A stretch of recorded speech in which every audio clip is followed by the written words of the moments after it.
బాపూజీగా ప్రఖ్యాతిగాంచిన జగజ్జీవన్ రామ్ అంటరాని వారి శ్రేయస్సు కోసం తన జీవితాన్ని అంకితం చేసిన దళిత చిహ్నం. ఏప్రిల్ 5వ తేదీ ఆయన జయంతి. ఒక సామాన్య రైతు కుటుంబంలో 1908 ఏప్రిల్ 5న బాబు జగజ్జీవన్ రామ్ జన్మించారు. ఆయన తండ్రి షోబీరాం, తల్లి వసంతీదేవి బీహార్లోని శంషాబాద్, ఇప్పుడు భోజ్పూర్ జిల్లాలోని చంద్వా అనే చిన్న గ్రామంలో జన్మించారు. ఆయనకు అన్నయ్య సంత్లాల్తో పాటు 3 అక్కా చెల్లెళ్ళు ఉన్నారు. జగజ్జీవన్ రామ్ ఆగ్రా టౌన్ స్కూల్ నుండి మెట్రికులేషన్ మొదటి విభాగంలో ఉత్తీర్ణయ్యాడు. కుల ఆధారిత వివక్షను ఎదుర్కొన్నప్పటికీ జగజ్జీవన్ రామ్ వారణాసి హిందూ విశ్వవిద్యాలయం నుండి ఇంటర్ సైన్స్ పరీక్షను విజయవంతంగా పూర్తి చేసి తరువాత కలకత్తా విశ్వవిద్యాలయం నుండి పట్టభద్రుడయ్యాడు. 1936-1986 మధ్య 50 సంవత్సరాల పాటు నిరంతరాయంగా పార్లమెంటు సభ్యుడిగా ప్రపంచ రికార్డు సాధించారు. అత్యంత గౌరవమైన దళిత నాయకుల్లో ఒకరైన జగజ్జీవన్ రామ్ 1971 భారత్-పాకిస్తాన్ యుద్ధంలో భారత రక్షణ మంత్రిగా పనిచేశారు. బ్రిటిష్ పాలనకు వ్యతిరేకంగా జరిగిన పోరాటాల్లో జగజ్జీవన్ రామ్ ఉత్సాహంగా పాల్గొనేవారు.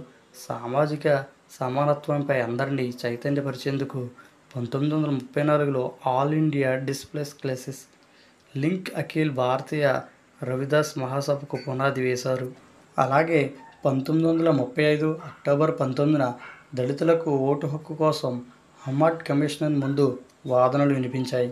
బ్రిటిష్ అధికారులపై అసమ్మతి చర్యలతో 1940లో అరెస్ట్ అయ్యారు. రాజ్యాంగ సభలో సభ్యుడిగా ఆయన పాత్ర లేదని, దళితుల సామాజిక రాజకీయ హక్కుల కోసం ఆయన వాదించారు. 1946లో జవహర్ లాల్ నెహ్రూ ఏర్పాటు చేసిన తాత్కాలిక ప్రభుత్వ క్యాబినెట్లో అతి చిన్న వయసులోనే మంత్రి అయ్యారు. స్వాతంత్ర్యం వచ్చిన తరువాత దేశానికి తొలి కార్మిక మంత్రిగా ఎన్నో సంస్కరణలు తీసుకొచ్చారు. 1940 నుండి 1970 వరకు అఖిల భారత కాంగ్రెస్ కమిటీ, ఏఐసిసి అనుబంధ సభ్యునిగా, సిడబ్ల్యూసి ప్రతినిధిగా కూడా పనిచేశారు. కమ్యూనికేషన్, రైల్వే, రవాణా, ఆహార, వ్యవసాయం, రక్షణ వంటి కీలక శాఖల బాధ్యతలు కూడా నిర్వహించారు. దేశంలో హరిత విప్లవం విజయవంతం చేయడంలో జగజ్జీవన్ రామ్ కీలక పాత్ర పోషించారు. అలాగే జనతా పార్టీ ప్రభుత్వంలో 1977 నుండి 1979 వరకు ఉప ప్రధానిగా పనిచేశారు. కాంగ్రెస్, ఇందిరా పార్టీ అధ్యక్షునిగా కూడా పనిచేశారు. 1936 నుండి 1886 వరకు 5 దశాబ్దాలు పైగా చట్టసభ సభ్యుడిగా కొనసాగడం ప్రపంచ రికార్డు.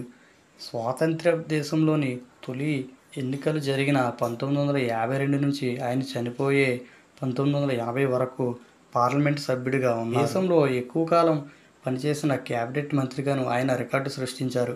ఆయన కుమార్తె మీరా కుమార్ 2009 మరియు 2014 మధ్యలో లోక్సభ స్పీకర్గా పనిచేశారు. 1928లో మజ్దూర్ ర్యాలీలో జగజ్జీవన్ రామ్ నేతాజీ సుభాష్ చంద్రబోస్ దృష్టిలో పడ్డారు. దళిత హక్కుల కోసమే కాదు, మానవతా కార్యక్రమంలోనూ ఆయన చురుగ్గా పాల్గొనేవారు. తాను పాల్గొనడమే కాక అందరినీ చైతన్యపరిచేవారు. 1934లో భారీ భూకంపాలను బీహార్ అతలాకుతలం అయితే సామాజికంగా సేవలు అందించి ఆర్తులను ఆదుకున్నారు. జాతిపిత మహాత్మా గాంధీ అభిప్రాయాల్లో జగజ్జీవన్ రామ్ ఎక్కువగా ఏకీభవించేవారు. అంటరానితనాన్ని నిర్మూలించడానికి గాంధీ చేసిన ప్రయత్నాల్లో ఆయన చురుగ్గా పాల్గొన్నారు. దేశ స్వాతంత్ర్య పోరాటాల్లోనూ ముందున్నారు. సత్యాగ్రహం, శాసనోల్లంఘన ఉద్యమం, క్విట్ ఇండియా ఉద్యమం వంటి ఉద్యమాల్లో గాంధీజీ వెంట నడిచారు. అజాతశత్రువుగా భారత రాజకీయ, సామాజిక రంగాల్లో వెలుగొందిన జగజ్జీవన్ రామ్ తన 78వ ఏట కన్నుమూశారు. బాబూజీ అని పిలుచుకున్న ఆయన నడిచిన బాట ఆదర్శంగా తీసుకోవాల్సిన అవసరం ఎంతైనా ఉంది. ఈ వీడియో కనుక నచ్చినట్లయితే లైక్ చేయండి, సబ్స్క్రైబ్ చేయండి. Thank you.